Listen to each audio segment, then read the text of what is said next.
take a seat.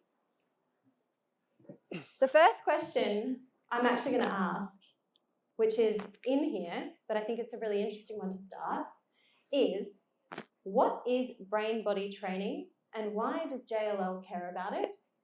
I'm going to go to you, Anna, because I think you're probably the expert on this. So please start us. What is brain-body training? Okay, great question. So brain-body training is doing literally physical exercise.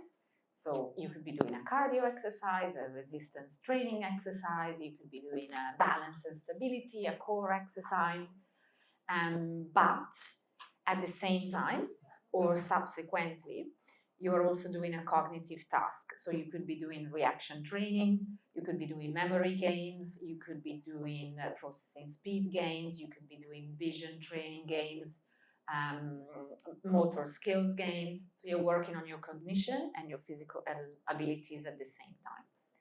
Was that the whole question? Yeah, and then the question was, why does JLL care about it? Yes. But I think we covered that a little bit. We're interested and fascinated in this connection. I guess the point for us is, so many companies are saying, why do I need this physical space?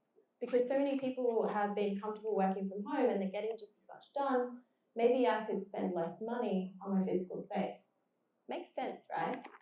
What we're trying to say is, actually, if you can create a place where people do the best work of their life, where people are feeling like they can be themselves and they can get cool stuff done for a company, that's cool.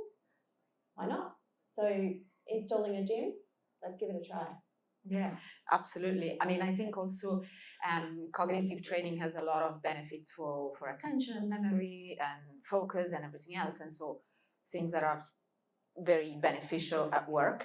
And of course, there's a component where corporates want their people to perform better, but at the same time, through this type of training, you can do it in a fun way, which is engaging as well. So I think, yeah.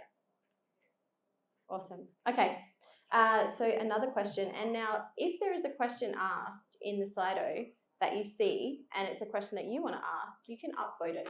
So you can just put a little plus next to it, say that you like it, and I will see that and I will prioritize the ones that are upvoted. Okay, so a next question, and this is for you, Nav.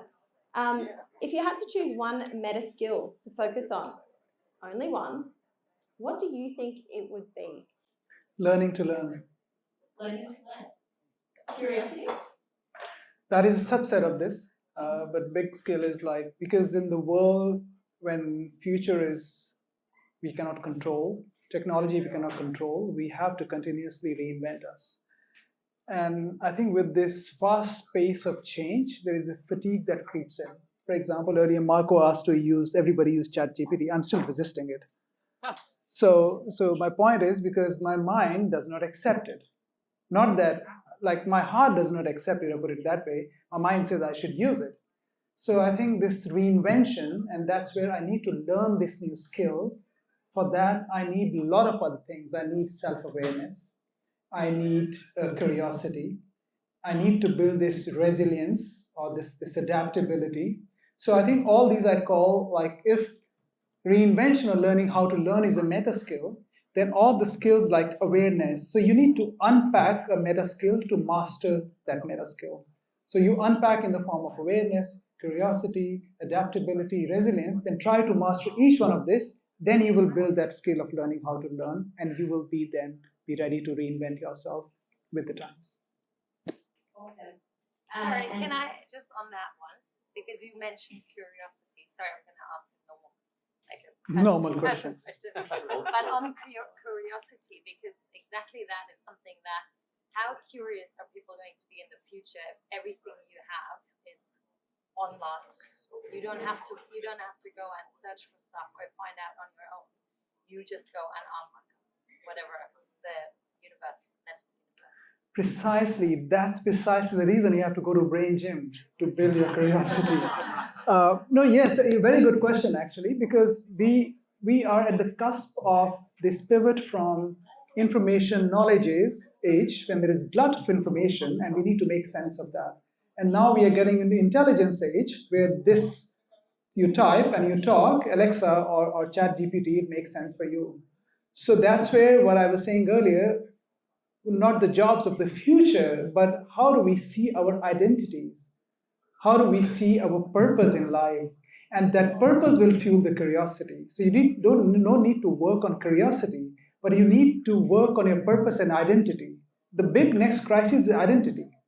Exactly. Yeah, so you need to work on identity. If identity says that, oh, everything can be done by chat GPT, then I need to build a calm mind. So that is your purpose. Then you start to do meditation, mindfulness, morning 1 hour, evening 1 hour. Then you're driven by purpose. Then you're calming your mind. Then all the things that are more important to you, they get start to surface up. So then again, curiosity will come. So I think this is not to be tackled directly, but it has to be tackled indirectly. I love that, except I have little kids, so the 1 hour in the morning, I don't know, like sleep in, meditate. I don't know. Priorities. There are ways of meditation as well. Okay, I need to speak to you about this later. Okay, Marco, this is a question for you, and one that I find quite funny, and I know that your sense of humour will also love this one. So, Great. Is Microsoft Office the future of the office? Yeah, it's a great question. So I made a claim maybe in like 2019 or something like that, 2018, where I was thinking to myself out loud, as I often do, as I'm doing right now, that within the next few years we would see the world's first email-less organization. And that didn't come quite true, but moving into Microsoft and, with working with a lot of the organizations that I do work with, what is really clear is that the type of asynchronous communication that email used to offer. I remember back in the day, I'm going to date myself. I remember back in the day where it used to be normal. Don't say Lotus Notes. I won't. It used to be normal to get an email and then be like, hey, I'll get back to you tomorrow. Yeah. And people were like, oh, cool. And then the next day they'd send you an email being like, hey, man, have you done that thing that I asked you for? And you go, oh, I'm a bit busy. I'll do it tomorrow or whatever, right? That used to be the thing, like the pace at which most of us worked. What's descended on us is this insane deluge of instant messages via Teams and WhatsApp and WebEx and whatever other thing you might use for work and for your personal life. It's no longer acceptable to wait more than 5 minutes for someone. Like how anxious do you get when you ask someone a question and you don't see that little like typing indicator happen, within a few minutes? That it's person like, hates me. That's why I do not reply. Yeah, exactly, right? Especially if you're someone like me, you're like, oh man, like they must, I must have done something wrong or whatever. So to answer the question, Microsoft Office, and I'll just use that term to refer to like the modern ways of working, I guess, and how we sort of interact in a corporate environment. It's moving much more towards real-time collaboration where you can tap into a document at the same time as someone else. You get on a call, you have a conversation. It's a lot more tactile, and you get a lot more instant feedback from people. So I think that the future of the office is a lot more real-time co-creation, collaboration, building stuff together, sitting down in a room and hashing something out, rather than sort of sitting on your hands for 8 hours and then crunching out a presentation in 45 minutes. And I think in general, the tools that we use are straying towards real-time communication and real-time collaboration. So I think that's where the future is. There's obviously a big space still for the kind of focus work in specific professions. Like, obviously my wife is a lawyer. She sits in a room staring at a white screen for 8 hours and produces, documents that are works of art. That is not going anywhere. But I think for most of us, knowledge workers, people who work in fields where we're creating things, trying to build IP, trying to bring new things to our customers and our audiences, that's happening much more quickly and in a way where we can collaborate with one another at that point in time versus waiting, a certain amount of time for someone else to do something. I hope that answers the question. Yeah, it does. And I'm just scrolling through a bunch of the questions that are coming through, and we're going to stay with AI. So I'm going to stay with you, Marco, just for Sure. a second, and then on to the other panelists. But there are a lot of questions that are quite dystopian. Yeah, I love that. Yeah. So we're getting into a bit of doom and gloom. You know, questions that are things like, you know, if AI takes over, how do we think our brains will continue to be challenged? So that's one question. I'm going to weave in another one. And how does AI impact work beyond just simply using ChatGPT? So I guess the question in here, or the part that's really interesting, is around the challenge. Yeah. Right. So how are humans going to be challenged? It kind of touches on the question before. Right. How will we be challenged in the future if so much of this stuff is going to be taken away by AI? Yeah. So the first thing I would say in response to that, and I know Nav has a very strong perspective on this as well, but the first thing I would say to that is we'll be challenged the same way that we're challenged now. Like, we have tools that can create miraculous works of art in seconds, right? You can say, hey, turn this portrait of myself into a Van Gogh painting, right? But that doesn't devalue the act of creating a painting. You know, there are an infinite number of ways for humans to feel useful, to feel as though they're acting upon this system that we call the world in a positive way.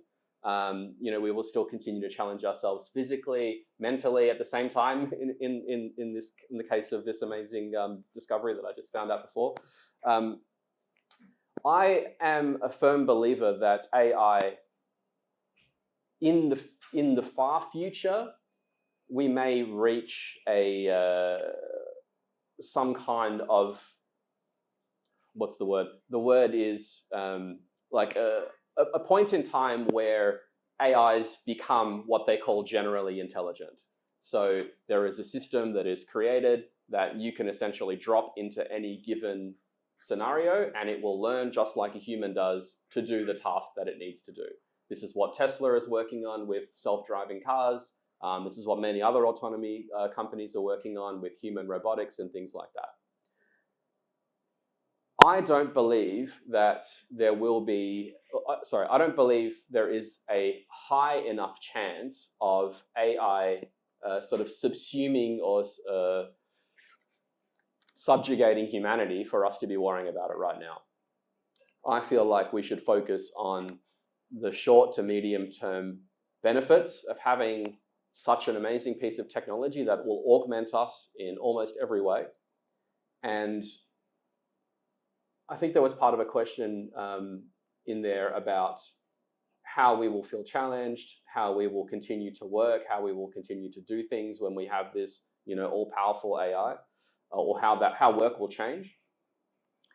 One of the things that I'm going to predict right now, and this is not revealing any product features or anything like that, but one of the things I'm going to predict right now is that in the not too far future, you will have some kind of a tool at work where you can say, I want a project manager, I want a research assistant, I want a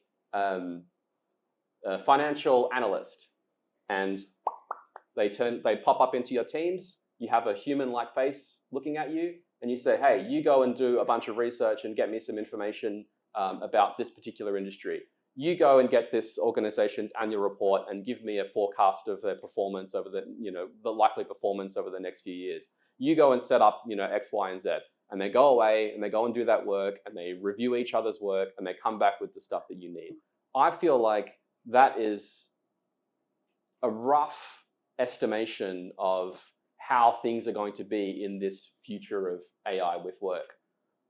What that will free us up to do is continue to challenge ourselves with the difficult questions, with how to solve like the question of how spaces will be used by human beings for more collaborative purposes, how we continue to stay fit and active and mentally healthy in a world where all of the busy work is taken away. I think there is a tremendous amount of upside for humanity in a world where AIs are very powerful and taking away a lot of the work from us. And I'm looking forward to seeing what that future is like. And just to add in that, what is your level of concern about AI? It's non-zero, but like, okay, so there is a really fun thought experiment called the paperclip maximizer. And essentially what it proposes is if you build a system that is sufficiently powerful and you instruct it to make paperclips, if you don't place appropriate alignment or guardrails on that system, eventually it will be so efficient that it will turn all of the matter in the universe into paperclips. It's called the paperclip maximizer if you want to look it up. I believe the possibility of that is not zero. I think it's less than 5%. I'm no expert, but I think that the way to minimize that risk is to ensure that the most people possible have access to advanced AI, that the most people possible are working on guiding the creation, the evolution of AI. I don't believe it should be, solely held in the hands of regulators or something like that to kind of define what it can do and what it can't do. I believe that the more people that have it, the more people across the world that have access to this technology, the more likely it is that we will have a positive outcome versus a negative one. Awesome. America just elected Trump. Wow, Trump's come up a lot more than I had hoped tonight, although I should have expected that. You can't say paperclip around me working for Microsoft without me getting that little guy in my head. Yeah, no, me too. Like, do you need my help? No. Me too. No. All right, okay. A question for you, Nav, and this is a bit of philosophical question, which I know you love. In the information age, will more data result in a truth, or will the existence of multiple truths create a more polarized workplace and more distrust? Please unpack that as you will. Oh my gosh. Do you want me to repeat the question? It's a great question. Okay, so in the information age, which is where we are now, will more data result in a truth, so absolute knowing, or will the existence of multiple truths that we have around us, so things could be whatever, create a more polarized workplace and create more distrust among us? I think the way things are going, I think it will generate multiple truths, and it could create polarization, but it also could create debate. I think the key would again be humans, that what truth we want to believe. If you want to, like if you go to US, you're talking about Trump, for example, each side has their own view without AI, and none wants to agree with the other. So you can't help. This is a human problem. It's not an AI problem. So I think as long as we are in control of AI, we are using AI, if I may use the word tool, not exactly, but if AI is a tool or technology that we're using, it could give us far more synthesized, truer truths. But again, we have to decide as humans. That's where the skill, you asked me what is the meta skill of the future? I said learning how to learn. But I think the biggest skill after learning to learn is judgment. How do we take a call? How do we make choices? So what choices we make, I think that will be very, very important. And that's where the idea of leadership comes into play, what kind of leaders we choose.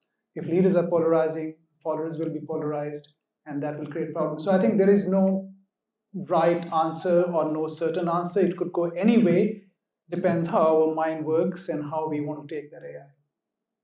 Super fascinating, because when you say the word judgment, I often, the next word that comes to my mind is morals, right? Yeah. Because there's one way to judge things, which can be very black and white, right or wrong, but then there's the moral dilemma in the middle of all of it, which I think AI doesn't really have any possibility to solve right now. Not yet. Yeah, actually, the problem is, even though I'll go for the dystopian scenario a bit, this is not a 10, 20-year scenario, this is perhaps a 100-year scenario, and we won't even know the way ChatGPT inflection came. We didn't realize, now we are realizing. Same will happen, say, 50 years down the line, when we'll start to go towards that path, and then we still have time. So, for example, I was reading this Harari's new book, Nexus, and he has given this one example that you could train AI with all your ethical codes and all that stuff. We can do that. But once AI starts to learn by itself, and it may decide that, I want to go my own way, what would you do? And that's the problem. So that's where the guardrails. So I don't even like know, even if you put guardrails, what will happen. So it's a very dystopian scenario. Yeah. Sorry, you have. No, I mean, I completely agree with judgment, I think, being the core skill for all of us. I feel I choose to believe that humans are generally good and will generally make choices for the good of themselves, for the people around them, for society as a whole. In general, if you look at all of humanity, I believe that we're on a positive, trajectory. A lot of the concerns about AI becoming, sentient or becoming in control of things or whatever, those are offset by the limitations of the technology that we currently have. So there's nothing to say that within 10 years or whatever there'll be some new generation of this artificial intelligence. It's just that the current version that we have, or what we're all experiencing as this generative AI, these large language models, they are trained essentially on the sum total of human knowledge, or human knowledge on the internet and in books and stuff like that. And that's why they're so good at producing responses that emulate how humans talk, how humans think. And so it often fools people into thinking that, hey, this thing is capable of much more than it actually is capable of. When essentially, if you look at the technology underlying it, it is a fancy version of the autocomplete feature on your phone. Really what it is doing is, given any input, it's producing what is likely to be the correct output. And the reason why it's so scarily accurate at creating the correct output is because it's being trained on all of the knowledge, all the text, everything across the internet. And so it's very easily able to reproduce things that are human-like, human-sounding. But its limitations at the moment are such that there is no current danger with the current technical limitations of the solutions in place that there will be a large-scale subjugation of humanity. Realistically, what we're going to get are really, really smart assistants in our pockets that predict what we're going to do, give us the information that we need before we need it, and sort of help us in everyday tasks in a way that is hopefully going to be super useful. So basically the paperclip guy in my pocket on steroids. Well, exactly. That's what you've got right now. Yeah. Great. And eventually you'll have a humanoid robot, in your house walking around doing stuff, That'll help you get your coffee in the morning and get the kids ready for school and all that sort of stuff. So good point. Yeah. Good point. All right. And that brings me to that. You would have probably all seen that meme that is like, I don't want AI to create magical artwork. Like, I want to do the painting and I want AI to do the washing. Instead, what's happening at the moment is I'm doing all the laundry and the dishes and it's doing the bloody creative tasks. So over to you, Anna, because there are heaps of questions coming through, and I did hold off a little bit because this is some of the last questions that I am going to pose tonight. Anna, 2 questions off the bat. Are there specific times in the day where the brain is most creative or focused, firstly? And then secondly, what is the one most important thing that I can do to preserve and strengthen my brain? Oh, wow. Very good questions. Okay, the first question. Actually, I don't know if I know the full answer. I'll admit, okay?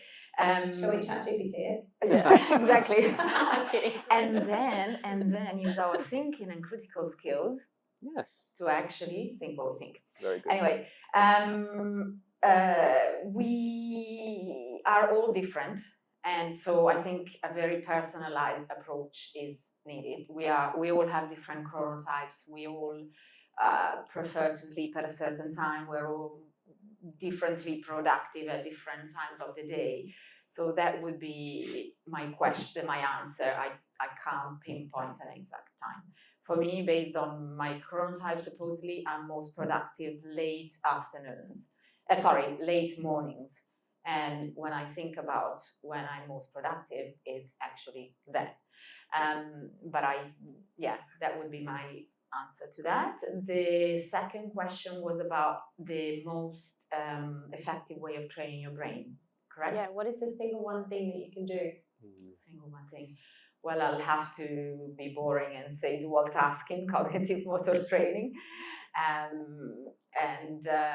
It really helps you connect your neurons way more than if you're doing two tasks separately. Meaning, if you're doing a physical task and then you're doing a cognitive task at another day, maybe you're doing puzzles, quizzes, Sudoku, whatever you're doing, those are both very, very effective. But it's when you combine them that it becomes more effective. Now, I want to just bring attention to the concept of dividing your attention or switching task and multitasking or dual tasking. Sorry, not to go too deep into the science of it, but I do get often asked, hey, but doing two things at once is bad for my brain, is exhausting, it's taxing. Okay, the difference is doing two things that come from the same stimuli. So, to auditory, for instance, maybe you are listening to something, maybe you're listening to a podcast and there's someone behind screaming. Your attention keeps switching from one to the other. That's not cognitive motor training, yeah? So, same for a visual. You're maybe looking at a presentation and you're on the phone. It's taxing on your brain, okay? So, whereas multitasking, doing two tasks that come from two different streams of information, is where your neurons connect more. So I just wanted to highlight that. And so people don't go, oh, that's not good for your brain. Yes, there was another point, but I forgot. I was just thinking to myself, so as a mother, me listening to my children whinging while looking at them is not cognitively training my brain. Is that right? If you look at them, and how about you do some squats and push-ups when you're doing that? Now they're pushing me, meditation, squats, I don't know. Okay, but super fascinating. And, you probably all know that, I don't know, my mum is in her 70s and she started doing crosswords and, Sudoku and those types of things because she read some research to say that, by activating these parts of the brain or doing certain types of puzzles, it activated different neurons in the brain, and that helps with cognitive decline or preventing cognitive decline. So it's kind of what you're saying, right? Yeah, absolutely. Yeah. There's just one more thing that came to my mind now. Mm-hmm. Some of the exercises we do at the gym sometimes, and that we'll be doing upstairs as well, are often motor skills tasks. So maybe dribbling a ball, a soccer ball, or while doing reaction lights, or a basketball, or catching a ball. And oftentimes people, when they come to the gym, they're like, wow, I haven't done that in 30 years. Guess what? Those neurons are sleeping. You have to connect them. And why you have to connect them? Because actually when we age, we become slower. And our dual task performance declines, as well as neuroplasticity. That's why we can't keep up with walking and talking or answering a question. Old people often do that. They stop and then they answer. They've lost that ability, so it's so important from an aging perspective, from a longevity perspective, to actually keep up with that. Yeah. Awesome. Thank you so much for the answers. So there are two more questions, and I'm going to put them to each of you to answer. And then at the end, so just so that you're aware, NAV and JLL partnering on skills for the future, so meta skills. We are going to be running some workshops in the coming months, probably in the new year, which are just looking at what are the skills for the future of work. What are the things that we really need to focus on? And we'll show a slide in a minute on that one. But the final two questions. So I'm going to start with you, Marco. Okay. How can humans future-proof our value in humanity? That's the first question. And what are the uniquely human skills and capabilities that we need to build to thrive in the age of AI? That is a philosophical question. I don't know whose job it is to define my value to humanity. I feel like it's my job, kinda, to figure out how I can act on this system in a positive way, leave it better than I found it.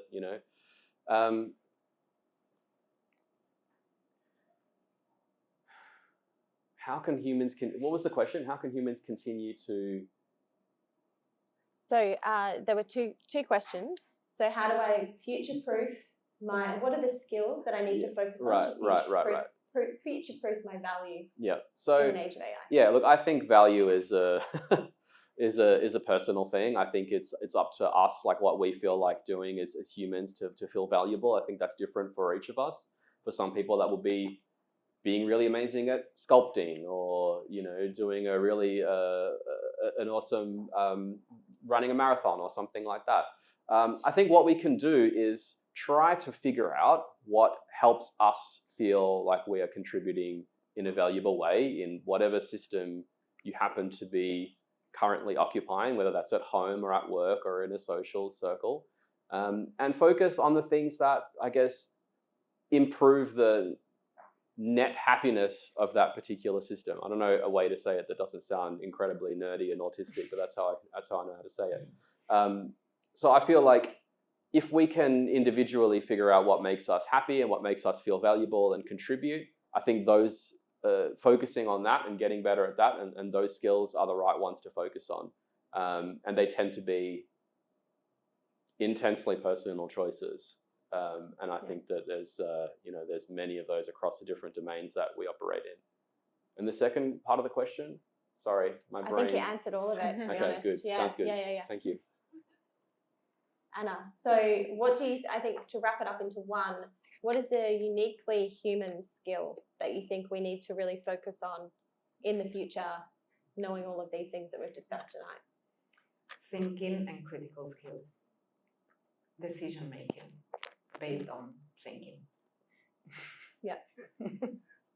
That brings to creativity and all that.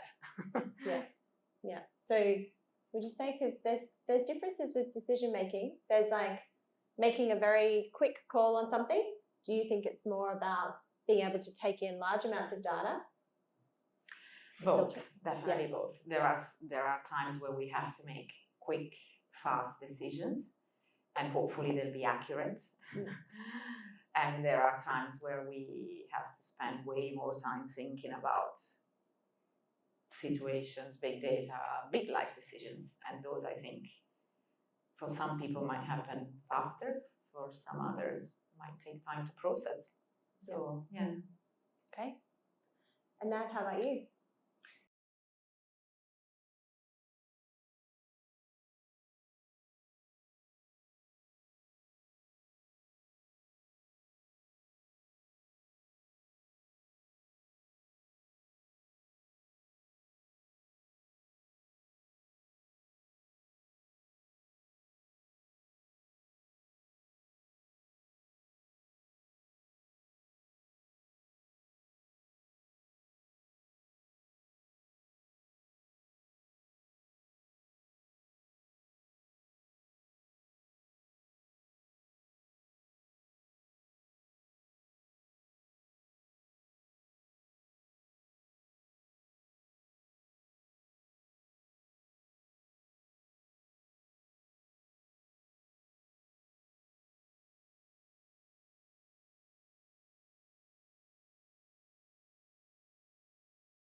So one is this, and meta skills point of view, I feel, no, sorry, skills for the future. I just want to make one point. This whole idea of meta skills came. I used to think about, people talk about hard skills and soft skills. So hard skills are hard skills because 2 plus 2 is equal to 4. There is a set way to master it, there is a process, and there is a set way to measure it that you have mastered that. Then I started to think, if empathy could be trained in the same way, there are steps to master empathy, and there is an outcome on level of 1 to 3. You're empathetic on scale of 1 to 5, 3. Is empathy a hard skill also? Because we call soft skill. So I feel that this labeling of skills at hard and soft is wrong. There is a cacophony on LinkedIn, these skills you have to learn, these soft skills and human skills, life skills. So just to make it easy for myself, I thought there are only two kind of skills. One are function-specific skills, and other are meta skills. So if you learn how to code in Python, you can apply it to do a coding, write a program. So it's very narrow focused. But meta skill, if you develop how to communicate, how to moderate a session, how to give a talk, you can apply it in multiple places. Applications become, so that's the whole concept behind meta skills and function specific skills, and both are yin and yang. I'm not arguing that don't learn Python and just learn communication. No, that will not work. It has to work in tandem. So whatever skills you want to develop, please look at what are the function-specific skills that you really need to do tasks, or the outcomes that you want to achieve, but what are the meta skills that will go with it to make you achieve those tasks in a more humane way. Yeah. Perfect, and perfect way to end the panel. Thank you so much, everybody, for your patience and for coming tonight. We are going to do a quick tour of the gym upstairs. If you'd like to go and check that out, please join us. We will just make our way over to the steps in a second. And say the skill that I really think of is probably love. I know that sounds a little bit silly, but I just think it's something that we often forget about so much. And when we're born, it's really the thing that we all come out with, apart from screaming, if I talk about my own children at least. But, you know, love is just something that we innately have. And I feel like after a lot of conditioning, we lose it and we become hardened to it. So if we can bring that back among each other, that would be amazing. Now, back to business. If you have a client, or if you are a client, or if you're interested in learning about the skills for the future, meta skills, Nav and I are going to work on running some workshops early in next year. Please scan the QR code to just register your interest. It doesn't mean that you're signing up. It just means that you're saying, hey, I'd love to know more. And you'll go onto our mailing list, and we're going to start coordinating to get these sorted for the new year. So thank you so much, everybody, for all your questions. I know I didn't answer all of them, but we will be running another event probably in about a month, probably on a slightly different topic. If you enjoyed this, let us know. If not, that's fine too. Let us know. Please be honest. There's still some wine left. There's some cheese. There's some grapes. But if you'd like to have a tour, Ben will be leading that. He's our in-house, not so much neuroscientist, but definitely knows enough about neuroscience to be dangerous. So he'll be meeting you at the bottom of the stairs if you'd like to see the gym. Thank you so much, everybody. Thank you for all the speakers. Yes, now. One more thing. I would like to thank Amy for moderating and hosting. So I think she's always been wonderful. And one more thing, can we take a speaker's photo with all the audience, a selfie or VP kind of a thing? Yeah, let's do that. Let's do it. Oh. I don't know. But how do we I don't know. Oh, crouch. I'm a millennial. I don't know. Yeah, me too.